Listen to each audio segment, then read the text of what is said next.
She's an award-winning writer, a hunting guide, archery and rifle instructor, keynote speaker, and all-around outdoors woman who encourages you to get outside, hunt, fish, shoot, and savor all that life has to offer. And now, here's your host, Mia Anstine. Hey, hi, hello, guys. Welcome to another episode of Mac Outdoors. Today, I am going to be sharing with you another empowered woman, and this woman is empowering other women who can empower more. So if you're a man that loves to listen to the show, I do appreciate you. You do need to listen because there's a lot to learn. And if you enjoy the show, please share it with somebody else in your community. On today's show, there are a few things that we talk about. My guest mentions IDPA. So for some of those of you who may not know what that is, that's the International Defensive Pistol Association. I will put a link to their website in the show notes where you can go study and learn more, but I wanted to let you know about that. Another thing that we talk about, or I mentioned, I'm not sure who is going to mention this, but Connie Brooks, she is an instructor or facilitator, and she actually has been on the show before. There is a link in the show notes to the episode and interview with Connie Brooks. She's an amazing woman that you might like to get to know. We also talk about Women for Gun Rights, and formerly known as the DC Project. There's a link in the show notes for them. I do encourage you to go over there and support them in their endeavors to protect our freedoms, to have firearms and to defend ourselves, or maybe just for our recreational activities. So without further ado, I would like you to sit down for a nice chat with me and my good friend, Robyn Sandoval, who is the executive director for the A Girl and a Gun Club.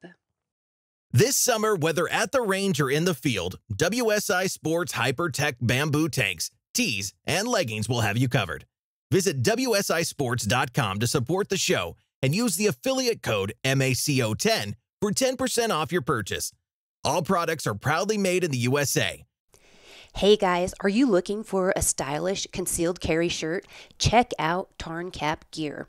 With print-reducing patterns, concealed carry snaps, and minimal branding, Tarn Cap's Cloak of Invisibility is what you have been waiting for. Visit mia.limited/tarncap and use the code Anstine for 10% off your purchase. Again, that's mia.limited/tarncap and use code Anstine for 10% off your order. All right. Well, welcome to the show, Robyn. It's been a while since I've gotten to visit with you, and I'm kind of excited because today the seats are kind of changed because I have been on some of your webinars, and this isn't a webinar, it's a podcast, but it's fun to kind of hopefully learn from you instead of you learning from me. So that's my goal today, is to share your business and you with my listeners. And so for the listeners, would you introduce yourself and A Girl and a Gun and what you do? Yeah, my name is Robyn Sandoval. I'm the executive director of A Girl and a Gun. We're a nationwide organization of women. We're a club that does firearms training, and we have a cadre of instructors, and our program is at over 300 ranges nationwide. We have thousands of members in all 50 states, and we have a lot of different destination events and virtual events so women can participate from all over the country.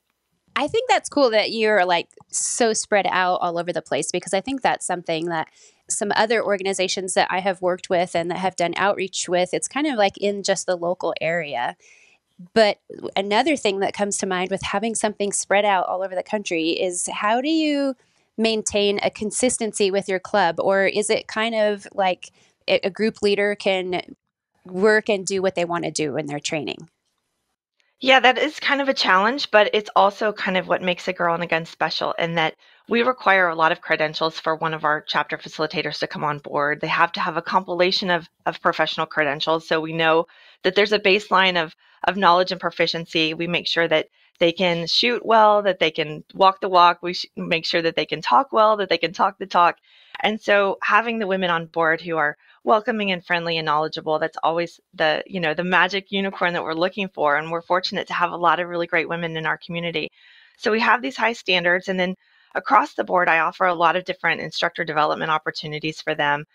On the second Tuesday of every month, we have a national leadership call where my team comes on a Zoom call, and we talk about different recognition and achievements and news and things that are going on nationwide. But we also do business development points for them to grow their chapters and get coaching on that, and then also instructor development points on how they can make sure that they're teaching and training and running a line in the way that fits our organization and our values. That's a lot. I mean, you make it sound super easy, and I know that's because you've been doing this for a long time. And so if we could just kind of back up a little bit and talk about your journey and how you came to A Girl and a Gun. Some of my listeners have heard a little bit about it because I've spoken about it in the past, but if you'd let them know kind of how you came to A Girl and a Gun. Yeah, sure. So A Girl and a Gun started back in February 2011 by my friend and colleague, Juliana Crowder. She was a firearms instructor in Austin, Texas, and she was just trying to get more women to the range. She was an IDPA shooter, and often she would be the only female competitor. There would be other women there, but they would be sitting on the sidelines cheering on the men in their lives who were competing. And she thought, how can I get a whole group, like a whole squad of women at an IDPA match? So she decided to host a girls' night out at the range because at the time, back in 2011, kind of the business development idea was to have happy hours. You know, realtors were having happy hours at the open house, and salon girls were having, stylists were having, you know, open house at the salon. So she thought, I'm going to have a happy hour at the range. And so on February 28th, 2011, she hosted Girls' Night Out at the range. And my husband heard about it through a friend. We were brand new gun owners. I had previously been anti-gun for most of my life. And it wasn't until that time when everything kind of came together and I purchased our first firearm. And so coming into this world and coming into this environment, I heard about it. I was terrified to go. I don't know if I was more scared of shooting the gun or going to a dirty gun range or meeting other women or all of the above. It was so out of my comfort zone. And back then in 2011, it was on Meetup at the time. And so my husband went on and he RSVP'd for me to go. He signed me up. And I was so scared. And I showed up. It was the Girls' Night Out in March 2011. And I didn't know anything. I didn't know anyone. And I kind of pretended to know what I was doing. But it really changed my life because not only did I get to understand this tool and get some hands-on experience with it and some understanding and really quality training on it, but I was able to talk to other women about it and kind of address my fears in an indirect way, asking them, how do you talk to your kids about this? How do you store this in your house? Because as a new gun owner, I thought it was going to come out of the safe and injure us all. I thought it would grow legs. It was just so foreign to me in my life. And having that resource of women and that community that grew right away. And so each week, every other week when we met, more ladies would come, more ladies would come. And so I was very new to the whole community, but I had been 2 times more than anybody else because there were always so many more women. So they'd be like, Robyn, teach her, Robyn, teach her. So I'm like brand new myself saying, well, you hold it like that. I didn't know. And it was just so many women coming on board. So I thought, if I'm going to really learn this, I need to actually learn this and be serious about it. So right away, I jumped into coaching, jumped into competition, jumped into instructing, getting credentials, going to training classes. And other women would reach out to us from across the country saying, what are you doing? How can I do that here in my community? And so it just kind of grew. This club grew. Juliana invited me to be a partner in the endeavor. And so we partnered 50-50 for the first 10 years.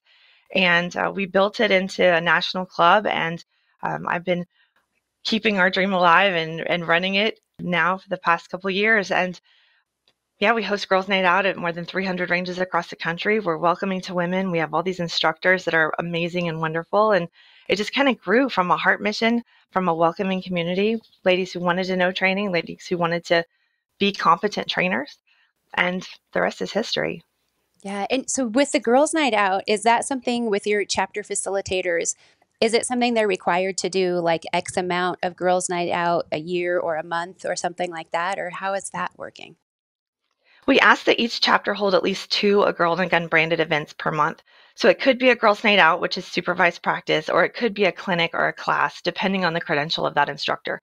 Some of our instructors are credentialed as instructors, but they have another job. They might be teachers or nurses or lawyers. So they do this kind of as a heart mission, whereas some of our instructors are full-time instructors, or at least most of the time instructors. And so they all kind of have a different skill set and a different time that they want to approach it. So most chapters do at least 2 A Girl and a Gun branded events per month. The heartbeat of the organization is the Girls' Night Out. It's supervised practice, which I really feel sets A Girl and a Gun aside from a lot of other organizations, because at a Girls' Night Out, the instructor is able to cater each individual student to where she is. For example, if you're running a class, you can't move on until the lowest common denominator, the lowest student understands the concepts and moves on. But in a girls' night out, because it's welcoming, there's all different levels, and an instructor can really cater it. So, for example, we have a target that's a Candyland target. We have a lot of really fun targets, but for example, our Candyland target, it has these boxes that have different activities on them, shoot 3, load 1, shoot 2, strong hand. It has just a little Candyland path of 9 squares. Your new shooter who has never been before might be working with one of our instructors on just hitting that yellow box in the middle. Whereas the girl next to her might have been coming a few times. Maybe she's running the path. Maybe the girl next to her is working on those precision shots and hitting that piece of candy that's in the top right corner of each path, of each box. Maybe the girl next to her is working on target transitions and cadence and making that a smooth transition. And maybe the girl next to her is working on part times and doing it faster or doing it backwards or doing something different. So because we have so many women coming in every time and it's always new shooters on the line, we don't want to stay in that new shooter space. If someone's advanced or intermediate experience, we want to give them the challenge to help them get to the next level. And I really feel like that's where a Girl in the Gun shines, is our instructors have the credentials and they have the knowledge and creativity to be able to challenge each student where they need to be at a girls' night out. So it's about getting that trigger time. You take a class and you learn a new skill, you come to girls' night out and you practice it. It's practicing it with a group. It's working on your individual skills. It's moving the ball forward. So that's kind of the beauty of what we do. It's that nuggets of instruction, that little bit of challenge. And then when you're ready for a class, come take a class and then come back to girls' night out and socialize and get trigger time and practice. Yeah. And so something that I'm thinking of, you just talked about being there with the group, is for the listeners, I helped teach archery for Robyn one year at their annual meetup. I don't remember the name of what you call your meetup. You can let us know. But something that I noticed, you let me speak to the ladies before everything got started, which that was awesome. And hopefully they appreciated me. But what I appreciated from them was the camaraderie, like this sisterhood and this just fellowship that was in the room. And this was all your instructors. And so that's something. How often are you getting all of them together where they are so bonded? So once a year, we do meet at our national conference. It's the biggest event of the year. We have usually about 2,000 people on site. We have 700 students, 150 staff, and then vendors and sponsors and friends. So it's quite an amazing sight to see all of these women together. So our instructor team comes together. There's usually about 200 of them that come to that leadership day. We have one day strictly devoted to leadership at our national conference. So that's always fun for them to see each other. But the beauty of a Girl in the Gun is they see each other regularly. We have virtual discussions pretty much every week. There's a virtual course or a discussion or a girls' night out going on online. And so you kind of get used to seeing people online. Every week I'm hosting some kind of virtual discussion. And then we have regional events too. So we have destination events. So once a month I go somewhere and I bring a group of girls with me. And so it's always fun to see your friends and to get together with your friends. Some of my best friends, I'm sure you're the same way. Some of my best friends don't live in my state. I have to go and see them. And that's just a real common thing among gun girls, because you find your people and it's just so fun to get together with them. And so I host a lot of destination events, but they talk online all the time. We have different levels of social engagement. We have our Facebook groups. We have our team app, which is our social app. So we have a lot of different ways for them to stay in touch and to get information and training and just, build community. That's a really important part of what we do. To me, that's something, especially since, and I also helped do a virtual archery thing for you during the shutdown when you couldn't have your conference. And ever since that time period, it's like that community has become super important to me. And I'm sure it's important to other people too.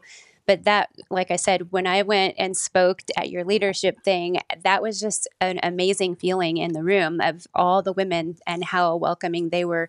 Not just to me, but to everybody. There weren't any attitudes or egos. It didn't appear to be in there. I'm sure somebody has some, but they didn't let that shine. So it was really a wonderful thing. And you talked about the online stuff that you're doing, and that's where I'm saying that it's kind of cool to be on the opposite side of you and asking you questions instead of you asking me questions. Because for the listeners, I have helped with hunting informational. What would you call it? A webinar? Is that what they are? Or we call them girls' night outs. It's a virtual discussion, but we call them girls' night outs just because you're spending an hour or so with the girls, even if it's virtual. Yeah, and that was with Connie Brooks, who is a facilitator. And I think she wanted to really share that because she's a hunter and wanted to share the story with the non-hunters who may not understand. But are you just having your facilitators kind of say, hey, the girls want to know about this, and they're bringing ideas to you, or does it evolve depending on comments and what's coming at you? Most of the time, it's just different conversations I've had. And I think if I want to learn this, maybe someone else will too. That's kind of how most of our events kind of come to be. Because I think, I want to learn how to wear a ghillie suit and shoot a mile and a half away from concealment. Like maybe other girls want to learn that too. So we had our sniper school. So there's a lot of things that just kind of happen. We'll have a conversation with someone in the industry on the difference between lumen and candela. And I'm like, maybe the girls want to know this. So we had a special light girls' night out. So sometimes we have girls' night outs that are based on just different conversations that come up. And that's kind of how the hunting experience came up. That was really Connie's brainchild because she loves it so much. And I often go to her with questions because, here in Texas, people hunt a lot of hogs and they hunt deer. But then I see these big trophies. And so I'm always asking her about African hunts and trying to kind of get that miscommunication out, break myths about those kinds of experiences, because so often big game hunting seems like a rich man's sport. And so it's nice to see women making it approachable to women and girls going and finding these trips that they can do and they can budget for and that they can go together as a group of a girls trip. And so making those opportunities, and just for you guys, for Connie to bring you and other women on that are hunters, that do enjoy it, that make it less intimidating, that make it approachable for other people. That was a really fascinating thing because more and more women are finding that they can do it too. Yeah, and hopefully it wasn't an intimidating thing. I know when we got into the nuts and bolts and legal stuff, that sometimes is kind of like, whoa, but hopefully it was good for the people who were able to view that. And thinking of that, have you, in your curiosity or anything, have you taken the leap and done any hunting yet? Have you gone on a bird hunt or anything like that? I did our one pheasant hunt a couple years ago. We have an annual pheasant hunt, but my schedule is kind of crazy. And so I have other girls that love the outdoors and love to be in the outdoors. So I let them go and host that one. So I have not really spent that much time out in the woods, but not that it won't ever happen. I think someday it will. I just need to find the right place for me. But you guys made it really approachable. And the thing I took away from it is to hire a good guide. And then that is all of the information at your fingertips. So it's not necessarily knowing all of it yourself. It's knowing where to go for the information. So that's what I learned from it. And the more and more women I talk to, who knows, maybe you'll find me on a hunt one of these days.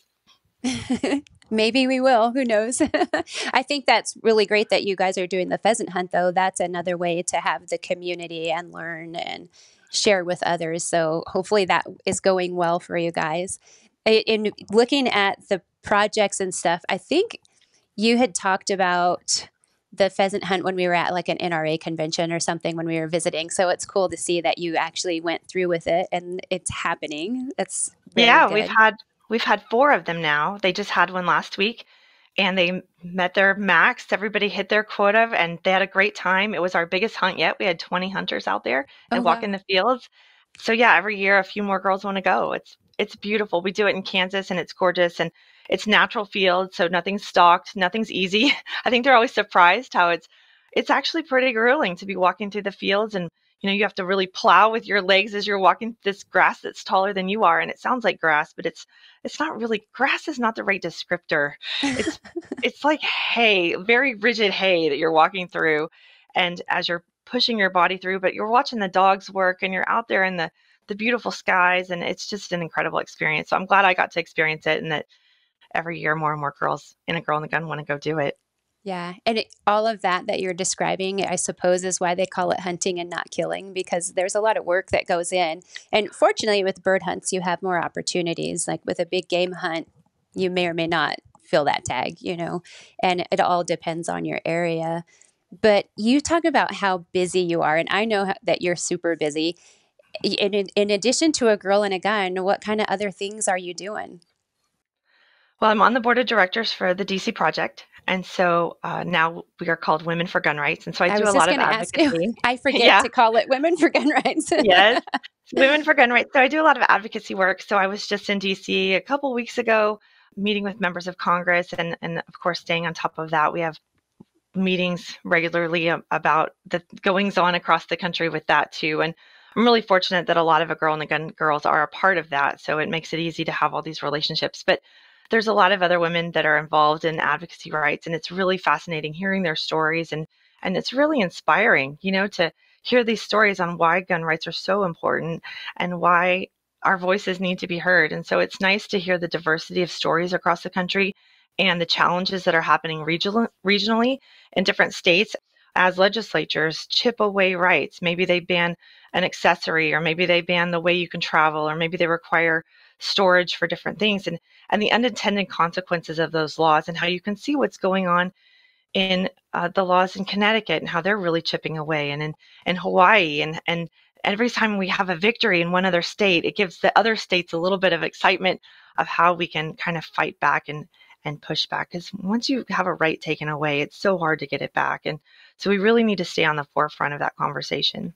A little bit of background on the DC Project and Women for Gun Rights, which I personally am really happy that you guys changed the name for Women for Gun Rights, because a lot of people, it's like you say DC Project and they're like, what's that? Where this new name, it's like, what it is. Like you don't have to explain a lot of it, but I will give a little explanation and background. Is the founder, Diana Muller, she wanted to show the face of real gun owners, because when you go to see lobbyists or legislators, they think that gun owners are old white guys. They think they're the old white NRA members, and they don't realize that some of us may be NRA members. But when you show up and you're like, this is the face of a gun owner, Robyn's face is the face of a gun owner. And some of them are kind of surprised. And now, since you guys have been going year after year, I was really having FOMO that I didn't get to go this year because of my schedule. But year after year, it's like, it feels like there's more progress and there's more understanding. And maybe it's because there also is more polarizing extremes with the conservative ideals and the more liberal ideals that want to take firearms away from us. So did you guys have were you well received this time, or did you approach any conflict while you were there? It's always kind of predictable. The friendly legislators are going to be open to what we have to say. The anti-legislators are going to listen to us and then say, have a nice day, and, nothing will change. But the nice thing about it is that we've already established a lot of those relationships because we've been going so long. So they know who we are. They have seen us again, and they're starting to participate more with us on the state level too. So that's a really big part of Women for Gun Rights. When we started, it was Diana's idea because she went to visit her legislature, and she realized as a constituent, I can only talk to, she was at Tulsa at the time. So she's like, I can only talk to my Tulsa and Oklahoma legislators. And so the idea was, if she could get 50 women, one from each state, then we could talk to every senator. And so that's when she came to me because she's like, women in all 50 states. And so that's when it just started to grow. And then it started out as a DC project because it was about getting 50 women to DC to talk with legislators. But then we realized most of the work needs to be done on the state level and on the ground level, at the grassroots level. So that's why DC project didn't really make sense anymore, because we're doing so many things statewide, and every state is run a little different. Every state legislature is run a little different. So knowing, getting ladies who are involved and understand the processes and the way that business is conducted on the state level is really important. So, but yeah, on the national level, when we all get together, it is really great. And what's nice is that those congressmen in DC, now when they come home to their home districts, now they remember the DC project, they remember Women for Gun Rights, they remember us in Teal, so that when they need a photo op of moms who are for gun rights or moms who are against other organizations that are calling for the banning of, our rights, they know that they can turn to us. And we do represent that other face. And so we can be behind them at a bill signing, or we can be behind them at a rally, and having all of the teal there is a very visual indicator to everybody that it's not just one mom, it's a whole bunch of moms. It's thousands of moms who feel this way, and we can hopefully change the narrative about it. Yeah. And while we're talking, I was just thinking, I kind of said, there's these conservatives and liberals.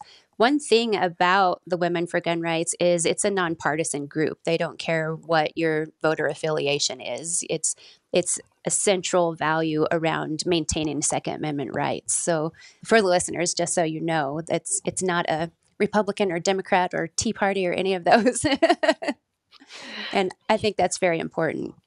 Yes, it's incredibly important. We all have very different ideas, and while we might not all agree on all of the other issues, we don't talk about them because we all agree in our inherent right to self-defense, our nationally, God-given right to self-defense that's protected under the Second Amendment, and that's what we come to unify about. And all of the other things, conservative values, liberal values, progressive, libertarian, all of those, we can all respect each other's place in those other topics and issues, and we can all just agree to rally around this important one too.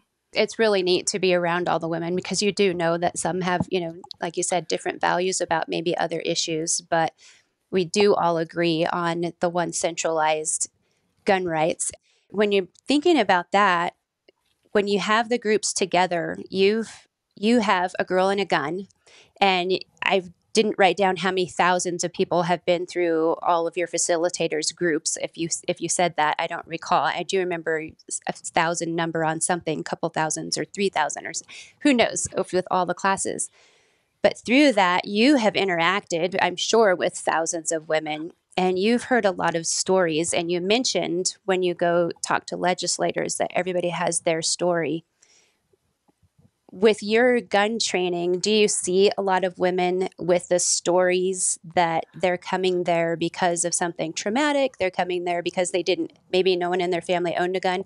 What are kind of some of the things that you're seeing and you're developing your training to help them? Women come into gun ownership for a variety of reasons. Many of them have been victims or potential victims where they had that nothing happened, but it could have happened fear situation. A lot of women come into gun ownership because they want to spend time with men in their lives or people in their lives who have firearms, their father, their husband, their brother. And so they kind of come into it from that kind of perspective.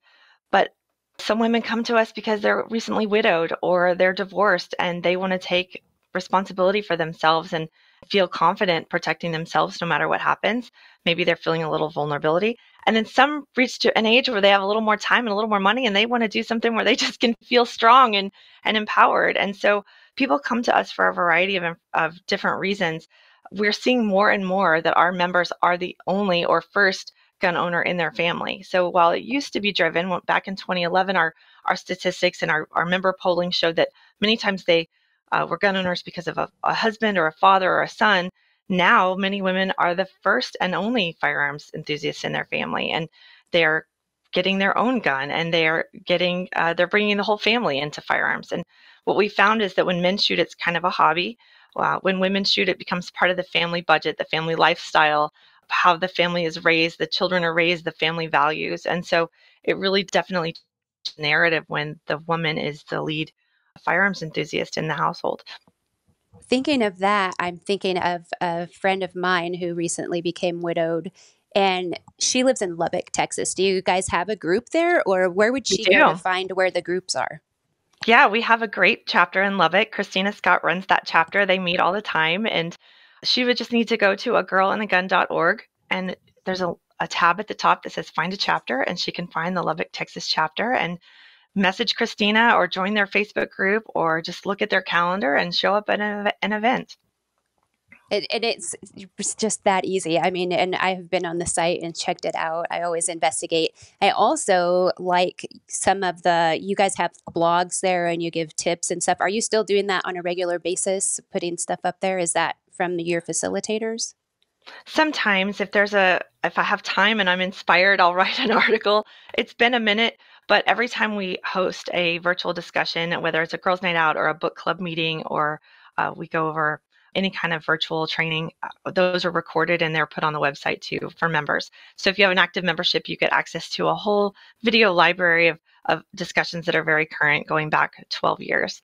So there's a lot of really great information on there. And a lot of those articles, are evergreen. Marksmanship basics and gear to choose, or I'm new here, I don't even know where to start. There's a lot of really great articles on there that can help you that even if they're old, it's the same quality information on how to find a good instructor, how to vet an instructor, how to protect yourself, different tools. We don't just do, we are gun girls, but gun girls love a lot of things too. So we have pepper spray discussions, knife discussions, unarmed discussions, different ways of self-defense, because you don't always have your firearm with you. So you have to know you have to have all the tools and situational awareness and pre-attack indicators and all of those things to be able to stay safe. So we address all of it.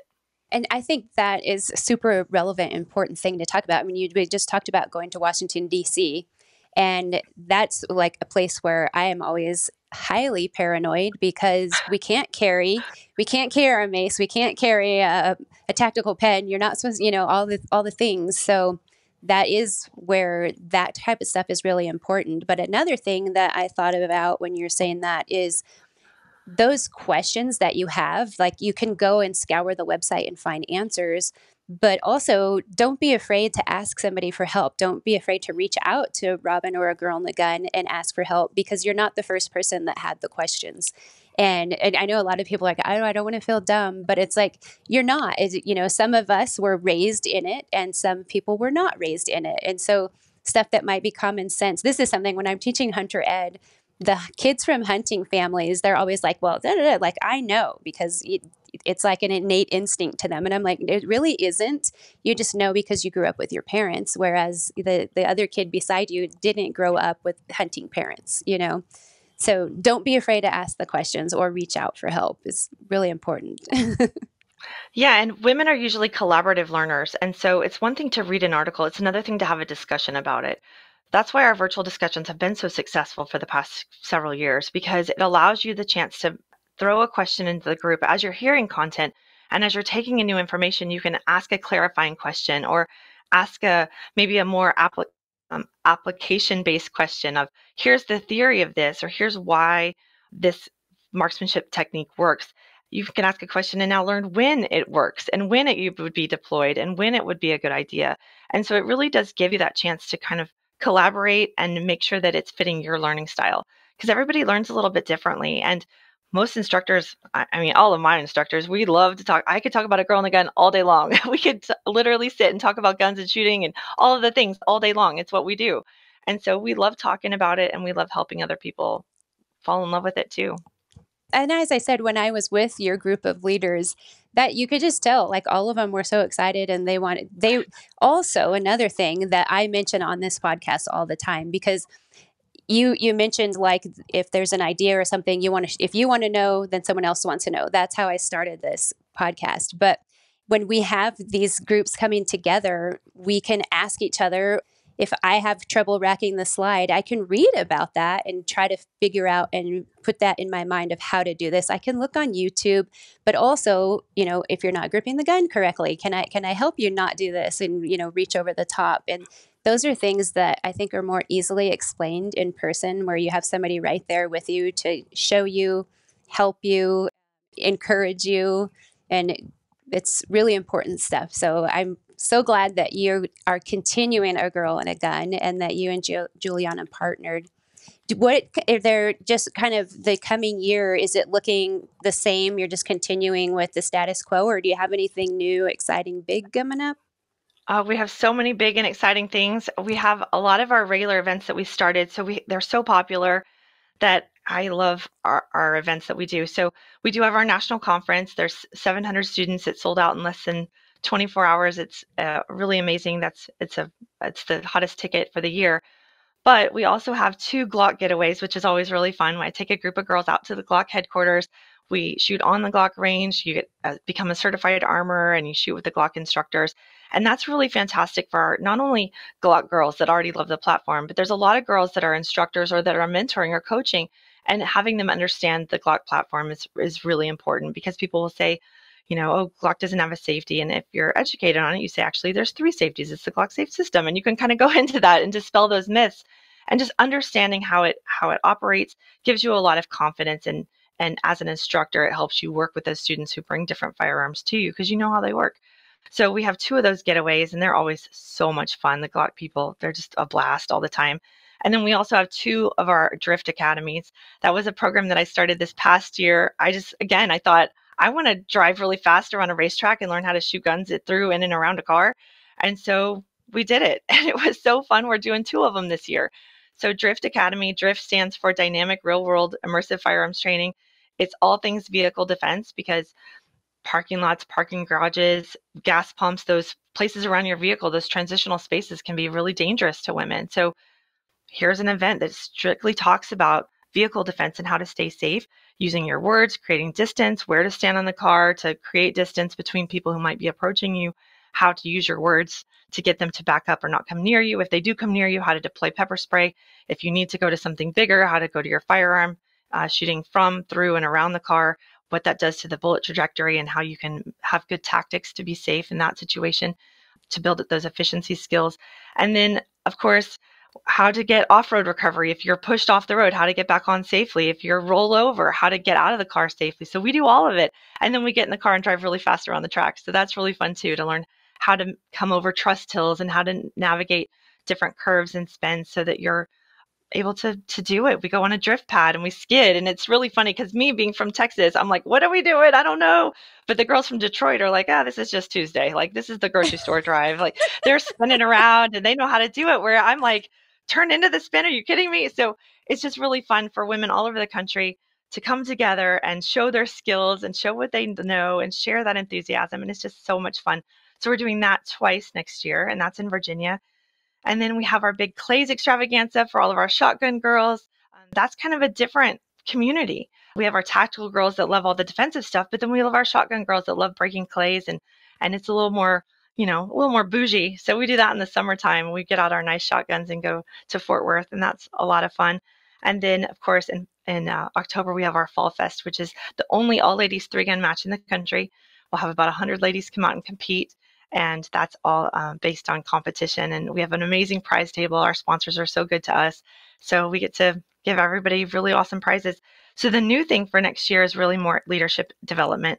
I'm very excited that we're launching more instructor curriculum, giving more clinic opportunities for our ladies, because, again, we just want nationwide to ensure that consistency and to give all the instructors the knowledge, the depth of knowledge, that they understand context and options for a shooter. Because like you said, somebody can read an article or watch a video, but everybody's different. Your hands are different. Maybe you have arthritis. Maybe you can't bend your hands in a different way. So working with an instructor brings everything right to you and makes it what you can do. So it's not always reading an article or best practices that might not apply to your situation. If you have any kind of special situation, which we all do because all of us are different. So working with an instructor is really important. So we want to ensure that all of our instructors across the board have all of the options and all of the context to know if this kind of overhand racking the slide doesn't work for you, let's try the claw, or let's try pivoting, or let's try moving, and giving them all of the tools in their toolbox so that they can be effective trainers and educators. And not only teaching the skills, but understanding how people learn, how to explain it in different ways, how to make it fun, how to hit all of the different archetypes of learners. That's something that we talk about a lot too. We want our events to be the best they can be. So we have a lot more instructor development coming out, and I'm very excited about the diversity of curriculum that we're going to be offering. Amazing. It's empowered women, empowering women. And that's just, I just see that as a continual circle. You guys are amazing. Thank you. You said it was a group of women, a sisterhood, and a lot of that is really on purpose. Our programs are very thoughtful.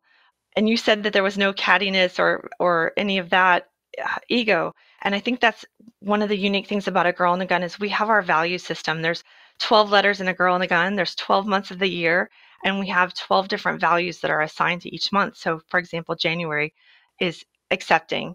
February is gracious. So it spells out A Girl and a Gun. And every month we focus on that value. And everyone in our community, all of our instructors have bought into that value system of who we want to be. We want to be those accepting people and gracious people and knowledgeable people. And as a community, we've bought into these values, and we replicate those values in everything we do. So every event has to, when we sit down to plan it, it has to incorporate those values. And I think that just makes it really purpose-driven, and everybody buys into it. So you can leave your ego on the side because you know that everybody wants the best for everybody because we've all bought into this special community, and it's by design. And I'm so grateful to be a part of it. It's the best thing. I'm just really proud of our program. Back in 2015, was right before conference, and my daughter was diagnosed with brain cancer. She was 5 years old, and she had a massive brain tumor and was rushed into emergency surgery. This is a week before our national conference, and my life stopped. I had a real wake-up call on priorities, and of course, it was her. It will always be her, my children, and everyone understood that, and they were all there with me. Women would stop and cease fire on the range, send me selfies of them with their hearts, and send me constant prayers and encouragement. And that's where the motto of "It's more than shooting" came from. Because if it wasn't for those women, that army of women that had gathered nationwide, virtually and in person, to get me through those days, I would have fallen apart. I had the strength of other women when I didn't have my own strength. And that's really the beauty of this culture that we've created, this community that we've created. What is the point of it? What are we all here for? And how can we all help each other live our best lives? And I'm so grateful that A Girl and a Gun is that vehicle for a lot of ladies. During COVID, we lost some of our older members, and their children would send me their obituary. And in the 500 words of their entire life, A Girl and a Gun would be five of those words. And it means that much to so many people to buy into a community of shared values, of respect, of knowledge, of empowerment. And I'm just really grateful to be a part of it. It's so important. And I'm just thinking for some of the listeners, I do Bible study every morning at home by myself, and one of the Bible studies that I read yesterday, it talked about, it said, we all have this community. We have this group of people that surrounds us, our supporters, our cheerleaders. It was, talking about your core people. And it really made me think, because it said everybody has this, but I know not everybody has it. And what I was thinking, and it's kind of ironic that I'm chatting with you now and you're saying this, because what I was thinking is, how do we show people where they can find a community? And here you are, and you're telling us, like, this is a place where you can find a community. You don't have to compete. You don't have to hunt. You can just go hang out, learn how to be safe with your firearm, and just shoot targets, like Robyn was saying. But you also have that community around you of people that, that love and support that those ladies have, it's for all of them. I've seen some of them when they had knee braces on, and, everybody's supporting them too. There's a lot of that. But that's something that if you don't have a community and you're listening to the podcast, because I know some of you listen because you like my inspiration and motivation, but this is something that you could do to find a community and be with people, because we do need that community. And if you already have your community, like Robyn said, just be welcoming and invite somebody in. And something like A Girl and a Gun could be something to try to invite people, your whole group, to go to a meetup. Yeah, everyone is welcome. All women are welcome. We have women of all ages, sizes, abilities, and that's what makes it so exciting. Is somebody might bring their 2011 and everyone gets to shoot it, and yay, we're all so excited you brought that and that you came. And other people might have a background in hunting and share their experiences, and other people might be competitors and share their experiences, and other ladies just grew up hunting and it's been a minute and they want to do it again. Everybody kind of comes for their own reason. But that's kind of what makes it so special. Super special. I feel privileged that you have taken time out of your busy schedule to share with us today, because I love your story. I always love seeing you. So hopefully we'll get to see each other soon at some of the coming conferences and stuff. And I just really want to thank you for everything that you're doing, because I know you do a ton. And thank you for sharing it with us today. Thank you so much for the invitation. Like I said, I could talk about A Girl and a Gun all day long. So thank you for sharing your audience and the work that we're doing. Thank you for helping us spread the word. Hey, this is Lloyd Bailey, the Armed Lutheran, host of the Armed Lutheran Radio podcast, reminding you that the podcast you're listening to is a proud member of the Self-Defense Radio Network. Check out all the great content at selfdefenseradio.net.